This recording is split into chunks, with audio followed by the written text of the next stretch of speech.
বন্ধুরা welcome back to my new blog. তো আজকের ব্লগটা শুরু করতেছি সকাল থেকেই। সকাল থেকে শুরু করতে পারতাম, বাট রেডি হয়ে এসে শেয়ার করতেছি। এখন হচ্ছে 9:30। তো সবাইকে গুড মর্নিং। তো আজকে হচ্ছে ঠাকুরের সেবা, তো এই কারণে তোমাদের কাছে শেয়ার করবার লেগে আমি আমার ব্লগটা শুরু করছি। তো এটা তো আমার বড় বোনের জামাই, তোমরা সবাই জানো, যারা জানো তো জানো, যারা জানো না তারা পরিচয় করে দিলাম। এখানে আমার দিদি আর দিদির জালে সেবা রান্না করতেছে আর কি।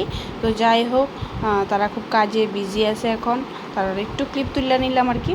তো চলো, এদিকে আবার কীর্তনের দলের আয়া পড়ছে। তো এদিক দিয়ে দিদি তারা মোটামুটি রান্নাও শেষ, ভাত হয়ে গেছে, মানে অন্ন হয়ে গেছে গা।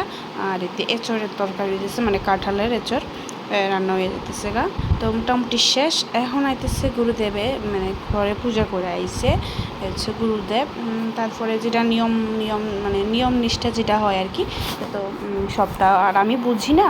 তো আমি যতটুকু পারছি ততটুকু তোমাদের কাছে শেয়ার করেছি।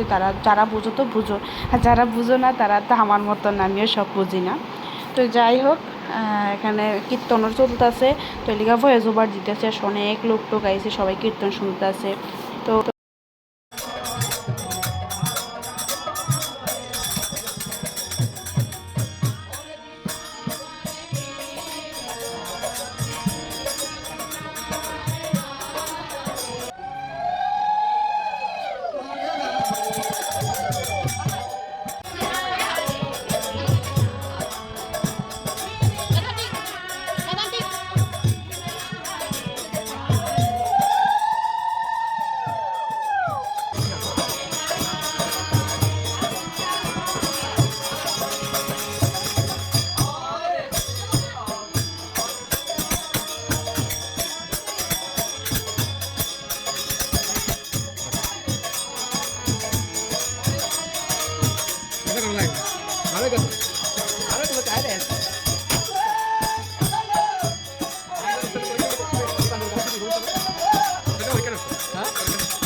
এখন হয়েছে ভোগারতির যে গান গাওয়া হইব, তো আমার দাদা ভাই গাইব, তো তোমরা একটু শোনো।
তারপর এর মাঝখানে আর কোনো ভিডিও করা হয়েছে না। তো এটা হচ্ছে সন্ধ্যার সময় দাদাভাই গাইতে আসলো, তো এটি আর তুলছি না আর কি বেশি। তো চলো, আজকের এই ভিডিওটা এখানে শেষ করতেছি। সবাই ভালো থেকো, সুস্থ থেকো। আজকের মতো টাটা।